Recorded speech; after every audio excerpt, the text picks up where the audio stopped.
This is Jeff Van Gundy. The year is 1998, and Jeff is coach of the Knicks. He's trying to stop a fight at the end of a Knicks-Heat playoff game, and he is failing. He's failing because a fight between these two men, Alonzo Mourning and Larry Johnson, is really two fights. It's one battle in a basketball war between two Eastern Conference rivals, and it's one battle in a personal war between two men with way more between them than meets the eye. Jeff is also failing because he's like 150 pounds. If you're a Knicks fan, like I am, that fight in 1998 made your heart sink into your stomach. If you're not a Knicks fan, first of all, congratulations, and second of all, I can explain. It starts with a breakup. In the early 90s, Pat Riley coached the Knicks. His teams were very tough and very good, but repeatedly fell short of a championship because of these guys. In 1995, New York was still a team on the rise, but Riley wanted more power and more money. So he took a job as the coach and president of the Miami Heat. He notified the Knicks by sending them a fax. People are still very grumpy about this. Under Riley, the Heat got very good very fast, thanks in large part to the addition of Alonzo Mourning.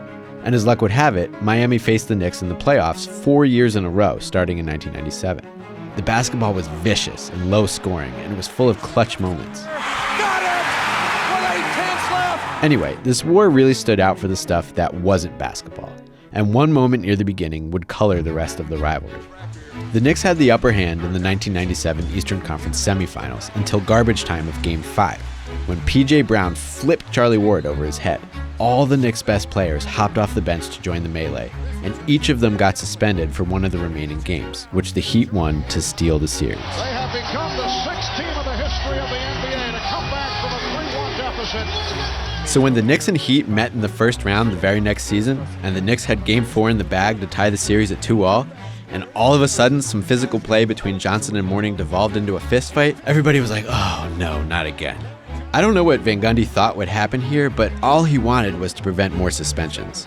But he didn't prevent anything. Both Mourning and Johnson missed the decisive Game 5. This time, New York ended up winning. Yet another Knicks-Heat series with an asterisk because of suspensions. But this wasn't just another New York-Miami fight. This had subtext. These guys had gotten into it before, a couple times.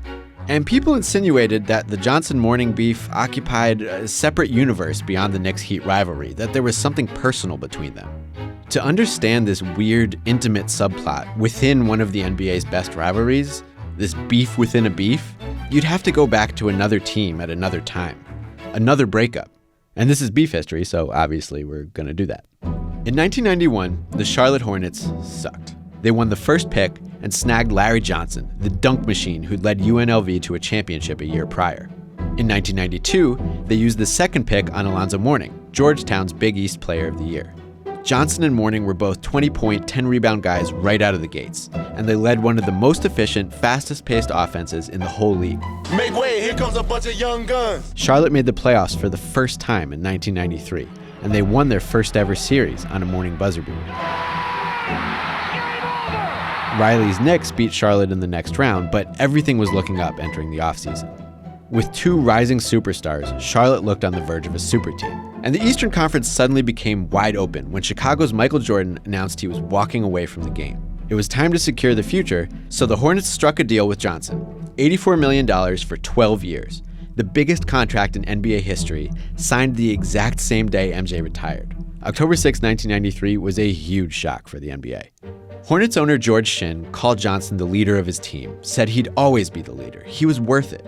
Meanwhile, Hornets president Spencer Stolpen told people Johnson wasn't even Charlotte's best player. And yeah, about that.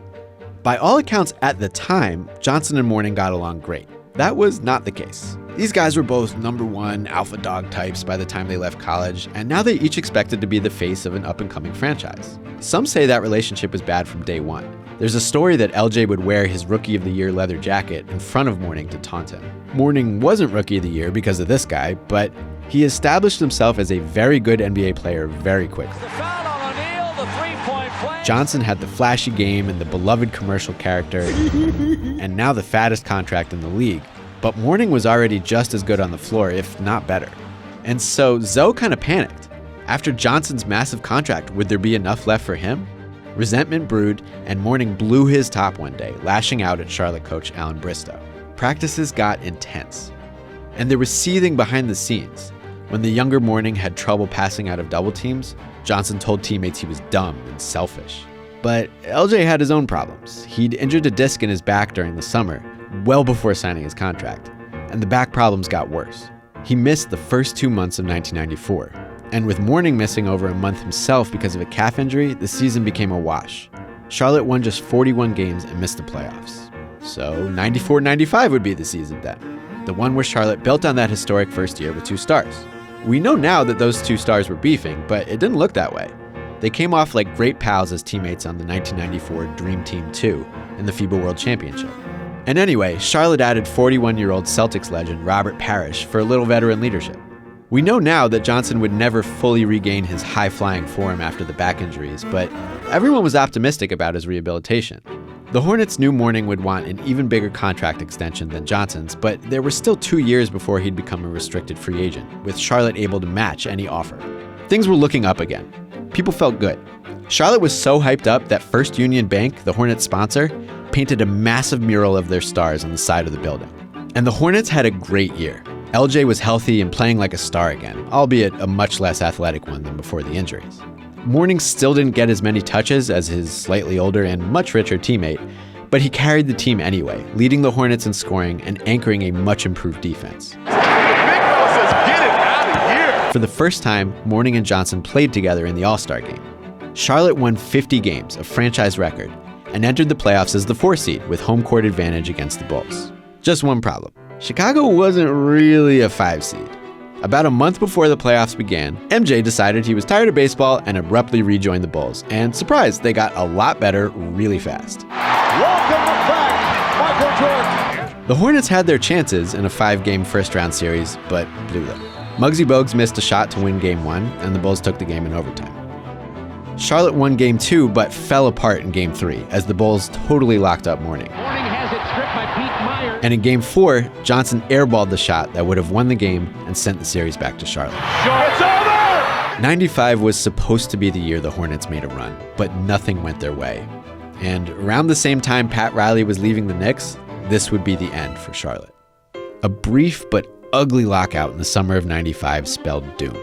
And it was engineered by Mourning's agent, David Falk. Under the new CBA, Mourning was suddenly set to be an unrestricted free agent in 1996, which meant he had all the leverage, and he wanted an extension, now, for $13 million.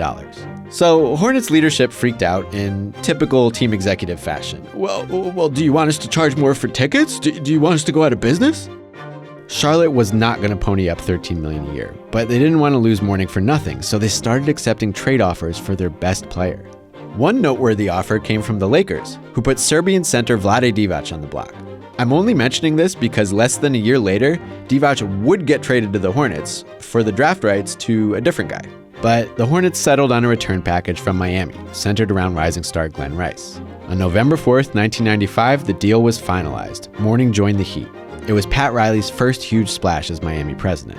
And while LJ didn't miss Mourning's company, he wasn't too thrilled with the players Charlotte got for him. So the 95-96 season was a grumpy one for Charlotte. 20-0. For one, they had to figure out what to do with that huge likeness of Mourning on the side of a skyscraper. They decided to repaint it and held a fan vote for who the new subject should be. The winner? Hugo, the Hornets mascot, busting through the wall like the Kool-Aid Man. Alonzo's gone to Miami. They've had to kind of go neutral and get Hugo the Hornet up. Yeah. Just a year after devoting the city's biggest canvas to their stars of the future, Charlotte repainted with the one guy guaranteed to never leave them, which, yeah, this is all very depressing.